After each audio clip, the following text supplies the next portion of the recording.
Shalom, shalom. Shalom à tous nos abonnés. Shalom à tous ceux qui nous suivent depuis leur petit écran. Voilà, la grâce de Dieu nous a permis de nous retrouver encore avec un nouveau numéro. Et nous vous saluons dans le précieux nom de notre Seigneur Jésus-Christ, tout en espérant que vous portez bien. Voilà, aujourd'hui, par la grâce du Seigneur, nous allons parler de quelque chose qui est très important dans l'Église. Parce que en fouillant les réseaux sociaux, j'ai vu un groupe de personnes qui disent que le baptême d'eau n'est pas important. Et nous venons par la grâce du Seigneur avec ce message pour éclaircir les différentes personnes qui disent ou qui croient que le baptême d'eau n'est pas important. Oui. Le baptême d'eau, le baptême chrétien, pour eux, cela n'est pas important, n'est-ce pas? Et la Bible va nous répondre. Oui. Que dit la Bible à ce sujet? Que dit la Bible au sujet du baptême d'eau? Le baptême chrétien est l'une des deux ordonnances que Jésus-Christ a prescrit ou instruit à l'Église. Oui. Juste avant son ascension, il a dit « Allez, faites de toutes les nations des disciples, les baptisant au nom du Père, du Fils et du Saint-Esprit. » Après maintenant, le baptême, enseignez-leur à mettre en pratique tout ce que je vous ai prescrit. Et voici, je suis avec vous tous les jours jusqu'à la fin des temps. Vous pouvez trouver cela dans Matthieu 28, le verset 19. Oui. Donc, cette instruction indique que l'Église a la responsabilité d'enseigner la parole du Seigneur Jésus-Christ et de faire des disciples en les baptisant. Oui. Partout dans le monde, jusqu'à la fin du monde. Le baptême est très très important. Hein? Sinon, le Seigneur Jésus-Christ n'allait pas dire d'aller partout dans le monde et de le faire.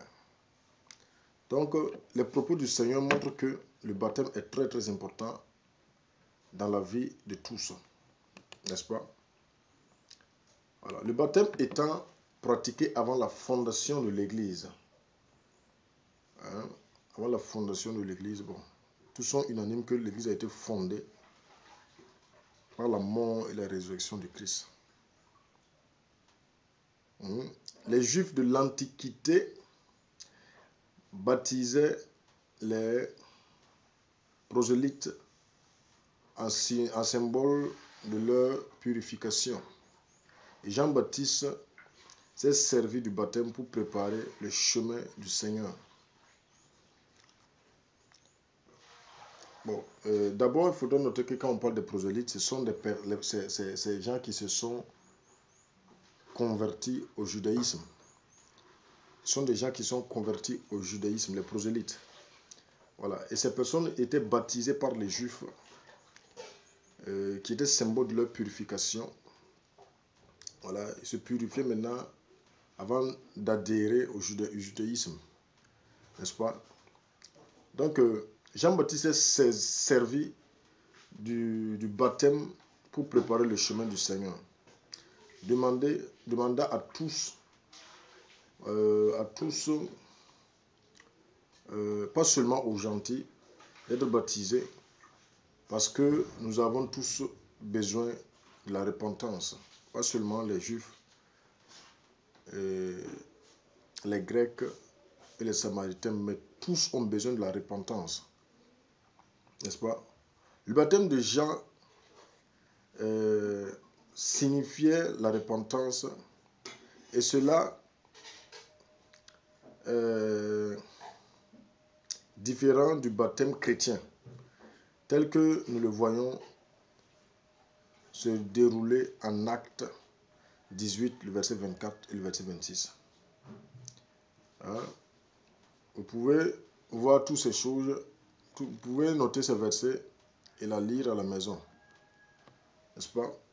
Et aussi Acte 19, le verset 1 et au verset 7. Le baptême chrétien a un sens plus profond que celui de la purification des Juifs et aussi de la repentance. Elle a un sens très profond, n'est-ce pas? Le baptême chrétien doit être donné au nom du Père, du Fils et du Saint-Esprit. Ce n'est pas le baptême qu'une personne ait reçu dans la communauté de l'Église. Quand nous sommes sauvés, nous sommes baptisés par l'Esprit pour devenir membres du corps du Christ, qui est l'Église. Vous pouvez voir cela.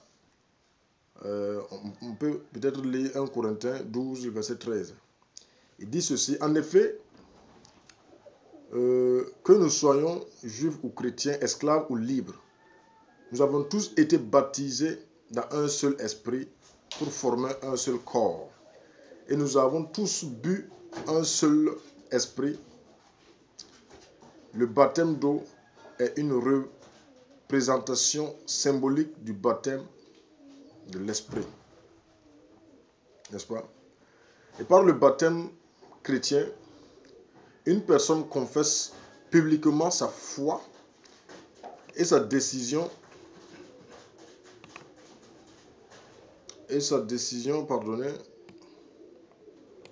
Par le baptême, une personne confesse publiquement sa foi et sa décision d'être disciple de Jésus, en passant par les eaux du baptême, et elle exprime silencieusement « Je confesse ma foi en Christ qui a purifié mon âme de tout péché et ma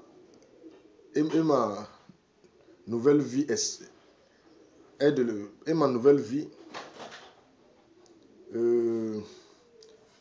je confesse ma foi en Christ qui a purifié mon âme de tout péché et ma nouvelle vie de sanctification. N'est-ce pas? Donc, le baptême d'eau a un sens vraiment très, très, très capital. Et tous ceux-là qui pensent que le baptême n'est pas important ou n'est pas d'actualité aujourd'hui sont passés à côté. Le baptême chrétien représente symboliquement la mort, l'ensevelissement et la résurrection de Jésus-Christ. Hein? Il représente aussi notre mort au péché et notre vie nouvelle en Christ. Au moment où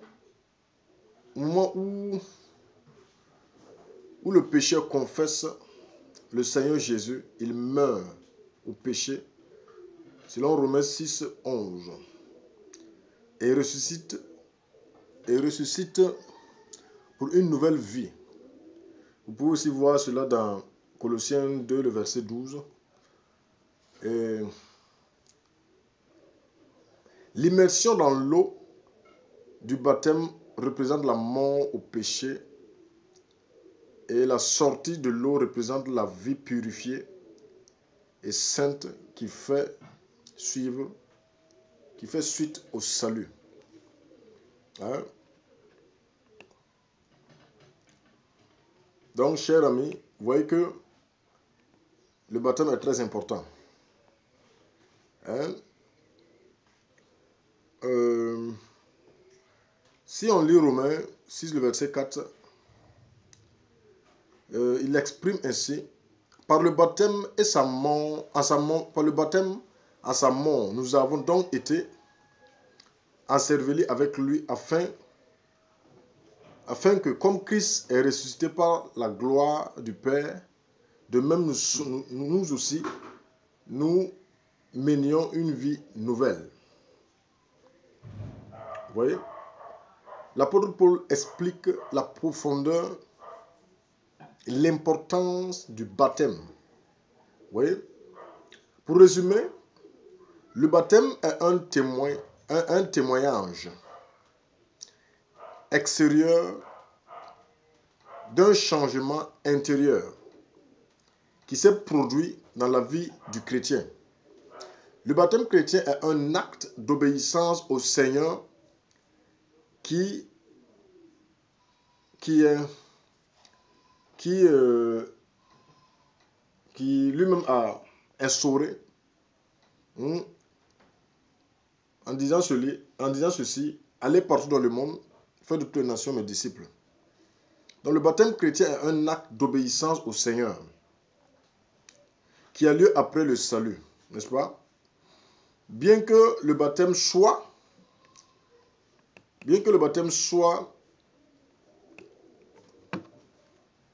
étroitement associé au salut, il n'est pas nécessaire pour être sauvé. De nombreux passages de la Bible attestent qu'une personne doit d'abord croire au Seigneur Jésus et ensuite être baptisée. Donc, premièrement, croire au Seigneur et maintenant être baptisé en son nom. Être baptisé dans le Seigneur. Sinon, être baptisé en dehors du Seigneur, cela ne signifie pas que la personne soit sauvée.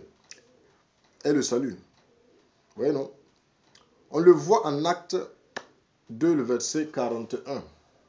Celui qui acceptera la parole de ceux qui acceptent la parole de Pierre furent baptisés. Voir aussi Acte 16, verset 14 et verset 15. Vous voyez? Un nouveau croyant en Jésus-Christ doit désirer être baptisé le plus vite possible. En Acte 8, Philippe annonça la bonne nouvelle de Jésus à l'eunuque éthiopien. Et comme ils continuaient leur chemin, tous connaissent l'histoire, ils arrivaient à un point d'eau. L'eunuque dit, voici de l'eau. Qu'est-ce qui m'empêche que je sois baptisé? Le verset 35, le verset 36. Alors il fut immédiatement arrêté le char et Philippe baptisa cet homme. Donc le chrétien, oui, le nouveau chrétien qui a reçu Christ, qui croit en son nom, doit être baptisé le plus vite possible. Le baptême témoigne de l'identification du chrétien à Christ dans sa mort, à son ensevelissement et à sa résurrection. Partout où l'évangile est prêché, où des personnes croient en Christ, elles doivent être baptisées. Baptisées. Parce que même le Seigneur lui-même va dire, dans Marc 16, le verset 17, celui qui croira et qui sera baptisé sera sauvé. Donc, premièrement, croire, deuxièmement, être baptisé. Les deux amèneront l'individu à être sauvé. Donc, voilà ce qui met fin à notre petit enseignement. Que le Seigneur, dans sa grâce, nous aide à croire ce que la Bible dit. Puisque aucun pasteur, aucun apôtre, aucun docteur n'est le contemporain de la Bible. Et aucune personne ne peut contredire ce que le Seigneur Jésus lui-même a dit. Voilà. Le baptême est très important. Donc, ceux-là qui n'ont pas été encore baptisés dans l'église, baptisez-vous afin que vous soyez sauvés. Le Seigneur lui-même va dire, celui qui croira sera baptisé, sera sauvé. Shalom, shalom, shalom à tout le monde. Merci de partager massivement la vidéo. N'oubliez pas de vous abonner. Nous sommes une nouvelle chaîne YouTube et on a besoin de vos différents encouragements. Partagez, likez, commentez. Cela va nous pousser à toujours nous outiller, cela va nous galvaniser à toujours prêcher la parole. L'Éternel Dieu soit béni, qu'il nous redonne la quiétude dans notre chère patrie, le Burkina Faso. Que Dieu dans sa grâce fasse reposer sa paix sur l'Afrique et que Dieu dans sa grâce guérit tous les maux de l'Afrique. Qu'il bénisse l'AES, qu'il bénisse l'Afrique tout entière. Shalom, shalom. Dieu bénisse le Burkina Faso.